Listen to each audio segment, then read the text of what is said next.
Diascofoot, miroir du football de la diaspora congolaise.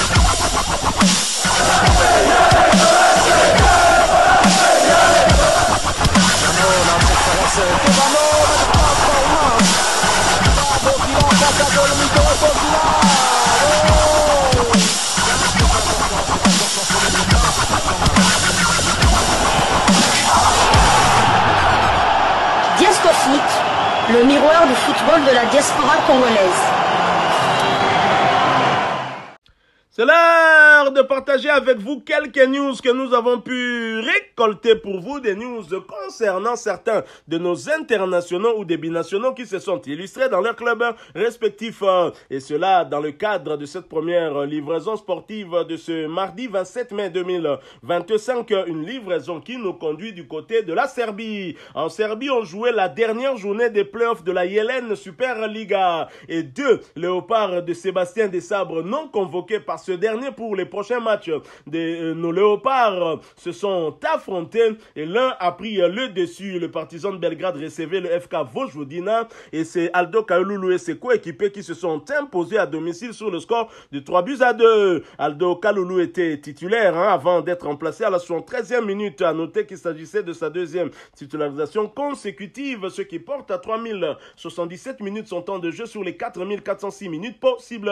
Kalulu a participé à 41 des 45 matchs avec son club, avec à son actif 6 buts inscrits et 5 passes décisives délivré. Après ce succès, à domicile qui plus est, le Partizan de Belgrade est deuxième de Yelen Superliga derrière l'étoile rouge de Belgrade de Silas Katompamfupa avec 73 points, 21 victoires, 10 nuls et 6 défaites, 73 buts inscrits contre 40 encaissés. Du côté des visiteurs, Jonathan Bolingui n'était malheureusement pas sur la feuille de ce match. Son temps de jeu stagne à 83 minutes sur les 4419 minutes possibles. Bolingui n'a participé qu'à 6 des 46 matchs avec son club. Après ce revers, le FK Vojvodina est quatrième des playoffs de la Yelen Super League avec 53 points, 14 victoires, 11 nuls et 12 défaites, 57 buts inscrits contre 49 encaissés. Nous quittons la Serbie pour la Turquie où l'on jouait l'avant-dernière journée de Super League, championnat turc de première division. L'international congolais Simon Banza et Marc Bola se sont neutralisés. En effet, Trabzonspor recevait Samsunspor. Les deux équipes se sont neutralisées dans un match qui s'est soldé sur un score de 2 buts partout. Simon Banza sur le banc à l'entame de ce match est monté à la mi-temps.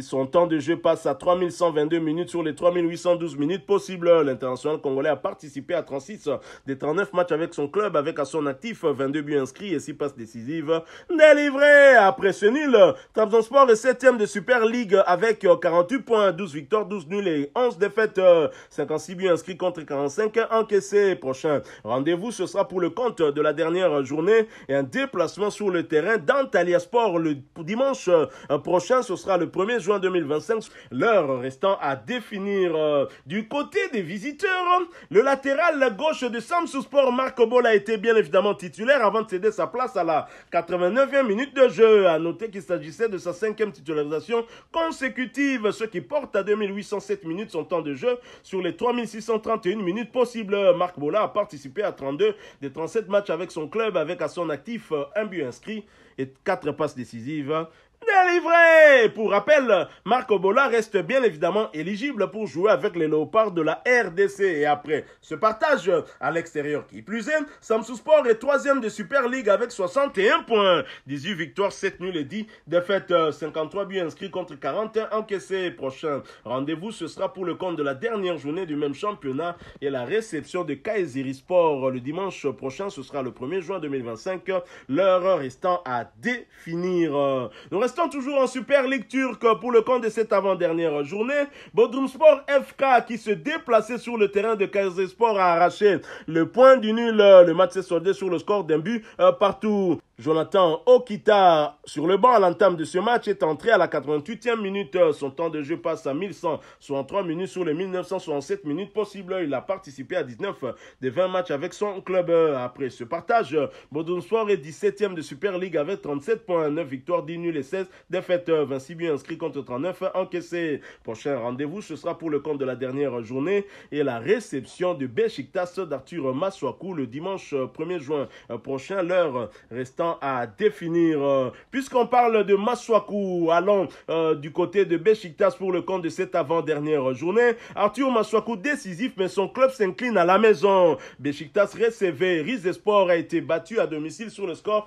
d'un but contre 2. Titulaire, l'international congolais Arthur Masuaku, du reste convoqué par Sébastien Desabre, a fait une passe décisive à la 64e minute. À noter qu'il a disputé l'intégralité de ce match et cela pour sa 4e fois consécutive. Masuaku voit son temps de jeu porté à 4192 minutes possibles sur les 4842 minutes. Il a participé à 46 des 50 matchs avec son club avec à son actif un but inscrit et désormais 9 passes décisives délivrées. Après ce revers, Beşiktaş est 4e de Super League avec 59 points, 16 victoires, 11 nuls et 8 défaites, 55 buts inscrits contre 36 encaissés. Prochain rendez-vous, ce sera pour le compte de la dernière journée, ce déplacement sur le terrain de Bodrumspor de Jonathan Okita le dimanche 1er juin prochain, l'heure restant à définir. Nous quittons la Turquie, nous allons cette fois du côté des Émirats Arabes Unis. Aux Émirats Arabes Unis, on jouait la dernière journée du championnat émirati de première division. Al Jazeera qui recevait Shabab Al-Ali a été surpris, battu à domicile sur le score d'un but contre 2. Niskans Kebano sur le banc à l'entame de ce match a fait sa montée sur l'aire de jeu à la 64e minute, ce qui porte à 2218 minutes son temps de jeu sur les 3489 minutes possibles. Kebano a participé à 28 des 36 matchs avec son club, avec à son actif 6 buts inscrits et 2 passes décisives délivrées. Après ce revers, Al Jazeera est 7e du championnat avec 37 points, 10 victoires, 7 nuls et 9 défaites, 45 buts contre 40 encaissés.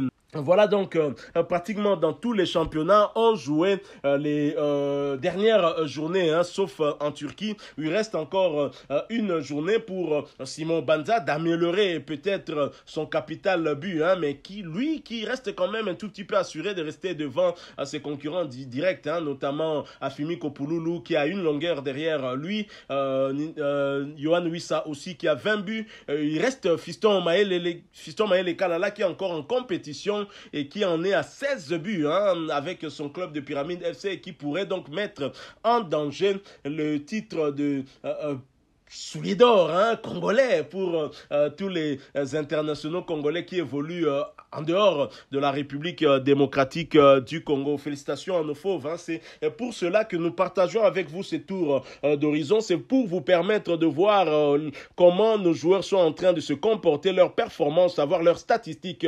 Vous le savez, c'est Noah Sadik, le léopard, qui a le plus de temps de jeu. Vous voyez qu'Arthur Masuaku en est aussi à plus ou moins 4100 minutes de temps de jeu. Donc c'est connu, les léopards que Sébastien Desabre appelle dans la tanière, ce n'est pas par hasard. C'est sur base de leur performance et surtout de leur profil aussi. Voilà donc qui met fin à cette première livraison sportive de ce mardi 27 mai 2025. Vous l'avez aimé, laissez-nous un maximum de j'aime. Merci de partager avec nous en commentaire votre point de vue. Abonnez-vous sur cette chaîne Diasco Foot parce que nous sommes et restons le miroir du football de la diaspora congolaise. N'oubliez pas d'activer la petite cloche de notification histoire de ne plus rien manquer des prochains sujets que nous allons vous proposer encore une fois. Merci à vous avec espoir de vous retrouver bientôt dans un autre sujet d'actualité. Mais en attendant, portez-vous bien et Diasco Foot vous dit bye.